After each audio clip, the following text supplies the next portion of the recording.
இன்றைய ஆன்மீக தகவல். அண்ணாமலையானே அரோகரா, அண்ணாமலையானே அரோகரா, அண்ணாமலைக்கு அரோகரா, அண்ணாமலைக்கு அரோகரா, அண்ணாமலைக்கு அரோகரா, அண்ணாமலைக்கு அரோகரா. இந்த அண்ணாமலைக்கு அரோகரா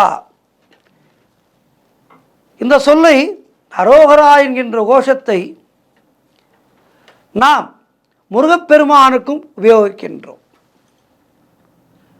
பழனிமலை முருகனுக்கு அரோகரா என ஆறுபடை முருகனையும் நாம் அரோகரா கோஷத்தோடு வணங்குகின்றோம். அண்ணாமலையானுக்கும் அரோகரா என கோஷம் போடுகின்றோம். இந்த அரோகரா என்கின்ற சொல்லானது, இந்த கோஷமானது அண்ணாமலைக்கே சொந்தமானது. அதோமுகம் என்று சொல்லக்கூடிய சிவபெருமானுடைய 6வது முகமாகிய அந்த முகத்துக்கு சொந்தமானது இந்த அரோகரா கோஷம். முருகப்பெருமான் சிவபெருமானுடைய அதோமுகம் என்கின்ற அந்த திருமுகத்திலிருந்து, அந்த நெற்றிக்கண்ணிலிருந்து வந்த காரணத்தினாலே இந்த அரோகரா என்கின்ற கோஷம் முருகப்பெருமானுக்கும் உகந்ததாக இருக்கின்றது. சரி, அரோகரா என்றால் என்ன? அரோகரா என்பது அரஹரோஹரா என்ற சொற்களுடைய சுருக்கமாகும். அதாவது துன்பங்களை எல்லாம் நீக்கி எனக்கு நற்கதியை அருள்வாயாக என நாம் இறைவனிடம் வேண்டுகின்ற சொல்தான் இந்த அரோகரா. சைவர்கள் இதனை சொல்வது வழக்கமாக இருந்தது. திருஞான சம்பந்தர் ஒருமுறை பல்லக்கிலே அமர்ந்து பயணம் செய்யும் போது அவரை சுமந்து வந்தவர்கள் எல்லாம் ஏலேலோ ஏலேலோ என அந்த களைப்பை குறைப்பதற்காக ஏலேலோ பாடிக்கொண்டு செல்வார்களாம். இதனை செவிமடுத்த திருஞான சம்பந்தர் பொருளற்ற ஒன்றை சொல்வதை விட பொருளோடு ஒன்றை சொன்னால் அது சொல்பவர்களுக்கும் நல்லது, கேட்பவர்களுக்கும் நல்லது. அரஹரோஹரா, ஹரஹரோஹரா சுவாமி ஹரஹரோஹரா, அரஹரோஹரா சுவாமி ஹரஹரோஹரா என இந்த பதத்தை கற்றுக் கொடுத்தாராம்.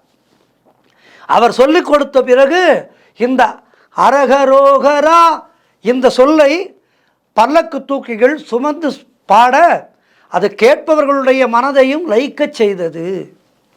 அதன் பிறகுதான் இது வழக்கமாயிற்று. காலப்போக்கிலே எல்லோருமே இந்த அரோகரா கோஷத்தை, அரகரோகரா கோஷத்தை சொல்ல ஆரம்பித்தார்கள். ஆக அப்படித்தான் இந்த அரோகரா கோஷம் என்பது நம் எல்லோருடைய மனதிலேயும் சிந்தையிலேயும் வந்து அமர்ந்திருக்கின்றது.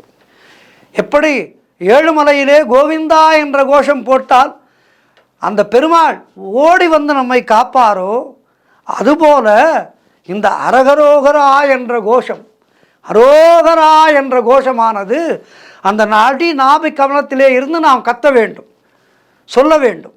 அடி நாபி கமலத்திலிருந்து அரோகரா என கோஷம் போடும்போது, அண்ணாமலை அக்னி ரூபமாக இருக்கின்ற மலை, அந்த அண்ணாமலையிலே மலை அடிவாரத்திலே அன்பர் பெருமக்கள் எல்லாம் சிவபெருமானை பார்க்க வேண்டும் என்கின்ற ஆவலோடு, அந்த கார்த்திகை தீபத்தை காண வேண்டும் என்கின்ற ஆவலோடு அண்ணாமலைக்கு அரோகரா, அண்ணாமலைக்கு அரோகரா என அவர்கள் லட்சக்கணக்கான பேர்கள் ஒன்று சேர்ந்து அரோகரா கோஷத்தை போடும்போது ஒவ்வொருவருடைய மனதிலேயும் அந்த இறை உணர்வு, சிவனுடைய அருளானது கசிந்துருகும்.